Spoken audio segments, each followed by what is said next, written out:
नमस्कार दोस्तों, बात करते हैं अपने वीडियो नंबर सेकंड। और इस वीडियो नंबर सेकंड में मैं आपको बताता हूं कि किसी भी क्षेत्र के स्थिति विस्तार के ज्ञान के लिए, यानी कि किसी भी क्षेत्र का इस धरातल पर अस्तित्व किस स्थान पर है, ये किस स्थान पर है और कितने अक्षांश और कितने देशांतर पर स्थित है, यानी कि किसी भी क्षेत्र का स्थिति विस्तार ज्ञान करने के लिए ग्लोब पर दो प्रकार की काल्पनिक रेखाओं का अंकन किया। तो सबसे पहले मैं आपको बताता हूं कि सबसे पहले आता है एक नंबर पे, और एक नंबर पे आती है अक्षांश। एक नंबर पे क्या आता है? अक्षांश।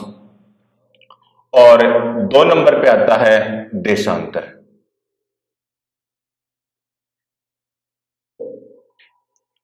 देशांतर, ठीक है दोस्तों। यानी कि किसी भी क्षेत्र पर स्थिति विस्तार के ज्ञान के लिए दो प्रकार की रेखाओं का अंकन किया, और एक है अक्षांश और दूसरा है देशांतर। तो सबसे पहले अपन बात करते हैं अक्षांश की। यानी कि जो अक्षांश की परिभाषा है दोस्तों, यानी कि कोई रटी रटाई परिभाषा नहीं, अपनी खुद की अपने डायग्राम के आधार पर अपन क्या करेंगे, इसका अध्ययन करेंगे कि यह है क्या, अपना ग्लोब है। और इससे ग्लोब को बराबर दो भागों में विभाजित करने वाली रेखा है, जिसे भूमध्य रेखा के नाम से जाना जाता है।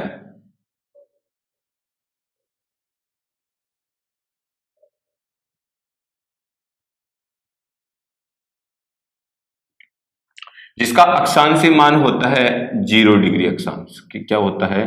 0 डिग्री अक्षांश।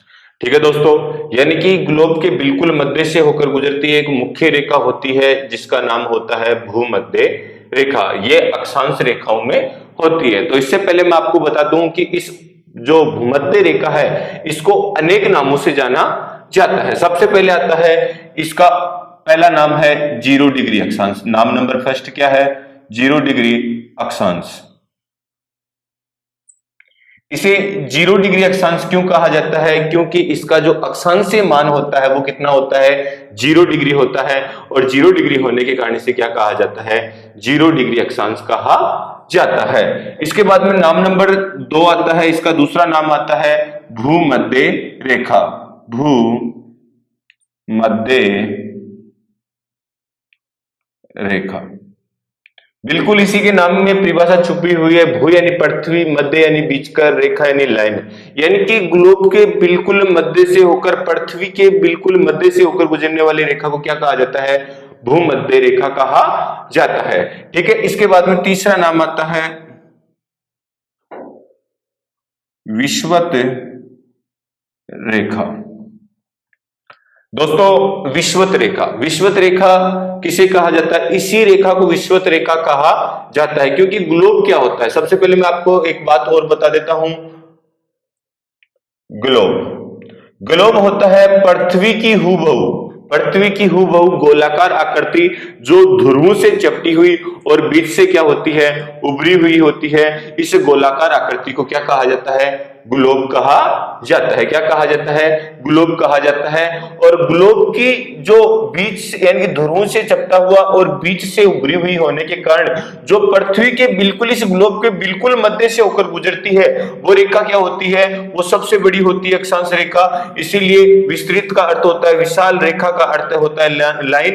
यानी कि जो अक्षांश रेखाओं में सबसे बड़ी रेखा होती है, उसे क्या कहा जाता है? विषुवत रेखा कहा जाता है। इसके बाद में नाम नंबर 4 आता है, ठीक है, वो आता है विषुवत वृत्त। ठीक है दोस्तों। यानी कि जो अक्षांश होते हैं, अगर इनका अंकन ग्लोब पर किया जाए तो एक वर्त की आकृति बनाते हैं। किसकी आकृति बनाते हैं? वर्त की आकृति बनाते हैं। और इस वर्त से, इस ग्लोब से मानचित्र का यानी कि मानचित्र तैयार करते हैं, तो क्या हो जाता है? उसमें किसका निर्माण हो जाता है? अक्षांश रेखा का निर्माण हो जाता है। इसे यानी कि क्या होता है कि ग्लोब से मानचित्र तैयार करने की दो विधियां होती हैं। कितनी विधियां होती हैं? दो विधियां होती हैं। एक होता है बेलनाकार प्रक्षेप और दूसरा होता है शंक्वाकार प्रक्षेप।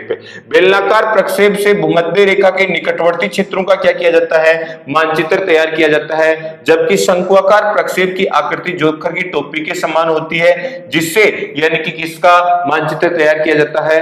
यानी कि जो ध्रुवीय क्षेत्र होता है उनका मानचित्र तैयार किया जाता है। इसके बाद में अपन बात करते हैं कि जैसे अपन ने आपने देखा होगा, प्रैक्टिकली रूप से देखा होगा, संसार का मानचित्र देखा होगा, उसमें प्रशांत महासागर क्या होता है, यानी कि पूर्व और पश्चिम दोनों दिशाओं में क्या होता है, दिखाई देता है। इसका मुख्य कारण क्या है कि जैसे ही जो बेलनाकार प्रक्षेप होता है, उसे बेलनाकार प्रक्षेप से जैसे ही ग्लोब के अपन मानचित्र तैयार करते हैं तो क्या होता है, दोनों भाग आपस में क्या होते हैं, सटे हुए होते हैं, एक बेलनुमा आकृति होती है। और जैसे जो बेलनुमा आकृति है उसको अपन जैसे ही पृष्ठ का निर्माण करते हैं, यानी कि उसको खोल देते हैं, तो ये क्या होता है, दोनों भागों में क्या होता है, दिखाई देता है। इसीलिए प्रशांत महासागर दो नहीं होते, वो एक होते हैं। क्यों? क्योंकि जो बेलनाकार प्रक्षेप होता है उसका दोबारा बेलनुमा आकृति बनाई जाती है उस समय, यानी कि जो प्रशांत महासागर है दोनों क्या होता है, एक जगह दिखाई देता है। ठीक है, अब बात यानी कि अपने बात थी विषुवत की, जो ग्लोब के बिल्कुल मध्य से होकर गुजरता है वो अक्षांश वर्त क्या होता है, यानी कि ग्लोब का सबसे बड़ा अक्षांश वर्त होता है, और जिसके कारण इसे क्या कहा जाता है, विषुवत वर्त कहा जाता है। इसके बाद में अपन बात करते हैं नाम नंबर 5 की, और इसका नाम है प्रधान अक्षांश। प्रधान अक्षांश, प्रधान का अर्थ होता है मुखिया, अक्षांश का अर्थ होता है क्या होता है, अक्षांश होता है।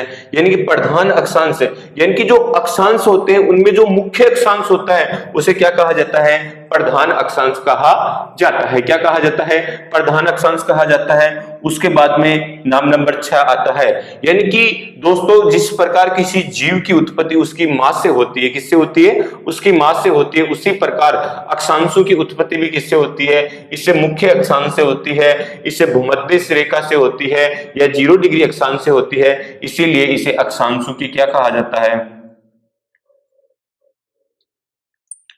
अक्षांशों की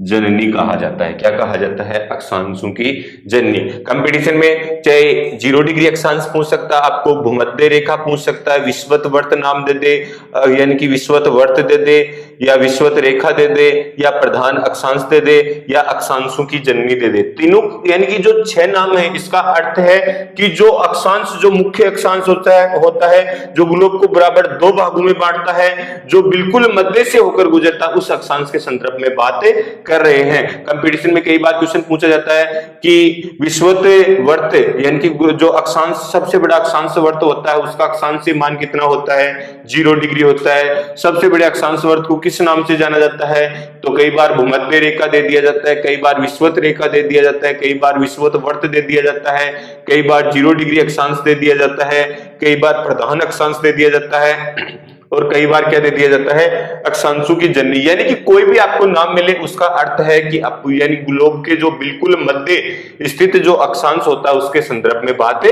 कर रहे हैं। ठीक है, उसके बाद में अपन बात करते हैं, यानी जो अक्षांश होते हैं इनकी परिभाषा के संदर्भ में बातें करते हैं। तो दोस्तों इनकी परिभाषा बिल्कुल एकदम सटीक परिभाषा है, एकदम क्या है, सटीक और सीधी परिभाषा है। तो इसकी परिभाषा होती है कि ग्लोब पर खींची गई वे आड़ी, ग्लोब पर खींची गई वे आड़ी समानांतर काल्पनिक रेखाएं, कि ग्लोब पर खींची गई वे आड़ी समानांतर काल्पनिक रेखाएं जो भूमध्य रेखा से क्या करती हैं, कोणीय दूरी बनाती हैं। भूमध्य रेखा से क्या करती हैं, कोणीय दूरी बनाती है। जैसे यहां से उत्तरी गोलार्ध में 1 डिग्री का जहां पर कोण बना इस भूमध्य रेखा से, वहां से 1 डिग्री उत्तरी अक्षांश हो गया, 2 डिग्री से लेकर ऐसे 2 3 4 5 6 जैसे जैसे अपन आगे बढ़ते हैं तो कितने डिग्री तक है, 90 डिग्री तक है। और 90 डिग्री में क्या होता है दोस्तों, चाहे उत्तरी गोलार्ध में है तो उत्तरी अक्षांश हो जाएगा, और जैसे दक्षिणी गोलार्ध में है तो क्या आ जाएगा, यहाँ पर दक्षिणी गोलार्ध हो जाएगा। क्या हो जाएगा दोस्तों, दक्षिणी गोलार्ध हो जाएगा। ठीक है, तो ये क्या हो गया, उत्तरी गोलार्ध हो गया उत्तरी वाला भाग, और दक्षिण वाला भाग क्या हो गया, दक्षिणी गोलार्ध हो गया। तो परिभाषा क्या है कि ग्लोब पर खींची गई वे आड़ी समानांतर काल्पनिक रेखाएं जो भूमध्य रेखा से क्या करती हैं, कोणीय दूरी बनाती है, उन्हें क्या कहा जाता है, अक्षांश रेखा कहा जाता है। क्या कहा जाता है, अक्षांश कहा जाता है, या अक्षांश वर्त कहा जाता है, या अक्षांश रेखा कहा जाता है, एक ही बात है। ठीक है, यानी कि ये भूमध्य रेखा से क्या करती हैं, कोणीय दूरी बनाती हैं, और इस कोणीय दूरी बनाने के कारण से क्या कहा जाता है, अक्षांशों की जननी कहा जाता है, क्योंकि ये अक्षांशों की उत्पत्ति किससे होती है, इस 0 डिग्री से ही होती है। इसके बाद में अपन बात करते हैं कि जो ग्लोब है, इस ग्लोब को दो भागों में विभाजित कर देती है कौन सी रेखा? भूमध्य रेखा। कौन सी रेखा? भूमध्य रेखा। यानी कि जो ये ग्लोब है, इस ग्लोब को दो भागों में विभाजित कर देती है भूमध्य रेखा। उत्तरी वाले भाग को उत्तरी गोलार्ध कहा जाता है। क्या कहा जाता है? उत्तरी गोलार्ध। और दक्षिण वाले भाग को कहा जाता है दक्षिणी गोलार्ध। दक्षिण वाले भाग को क्या कहा जाता है? दक्षिणी गोलार्ध कहा जाता है। यानी कि भूमध्य रेखा के उत्तर में स्थित क्षेत्र को उत्तरी गोलार्ध और भूमध्य रेखा के दक्षिण में स्थित क्षेत्र को किस नाम से जाना जाता है? दक्षिणी गोलार्ध के नाम से जाना जाता है। तो दोस्तों, यानी जो उत्तरी गोलार्ध में पाया जाने वाला जो अक्षांश होते हैं उन्हें उत्तरी अक्षांश के नाम से ज्ञात किया जाता है, और दक्षिणी गोलार्ध में पाए जाने वाले जो अक्षांश होते हैं उसको दक्षिणी अक्षांश के नाम से जाना जाता है। यानी कि उत्तरी गोलार्ध में पाए जाने वाला चाहे स्थलखंड हो, जैसे अपन बात करें उत्तरी गोलार्ध में पाए जाने वाले स्थलखंड का चाहे उत्तरी बिंदु हो चाहे दक्षिणी बिंदु हो, उसका अक्षांशीय मान किसमें ज्ञात किया जाता है? उत्तरी अक्षांश में ही ज्ञात किया जाता है। जैसे उदाहरण स्वरूप अपन बात करें भारत के संदर्भ में, किसके संदर्भ में बात करें? भारत के संदर्भ में बात करें, यानी कि ये क्या है?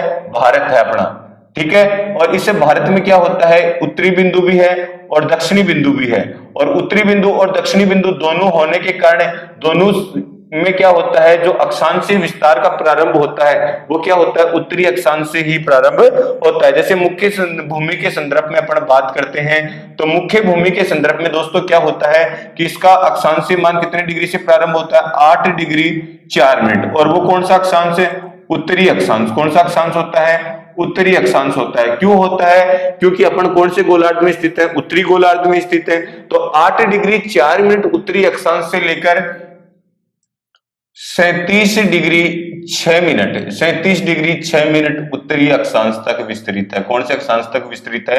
उत्तरी अक्षांश तक विस्तृत है। तो दोस्तों, ये भारत का दक्षिणी बिंदु है, फिर भी क्या है? यहाँ पर उत्तरी अक्षांश ही लिखा जा रहा है, और ये उत्तरी बिंदु है, वहां पर भी क्या लिखा जा रहा है? उत्तरी अक्षांश ही लिखा जा रहा है। तो इस चीज को आप नोट कर लेना कि उत्तरी गोलार्ध में पाए जाने वाले स्थलखंड का चाहे उत्तरी बिंदु हो चाहे दक्षिणी बिंदु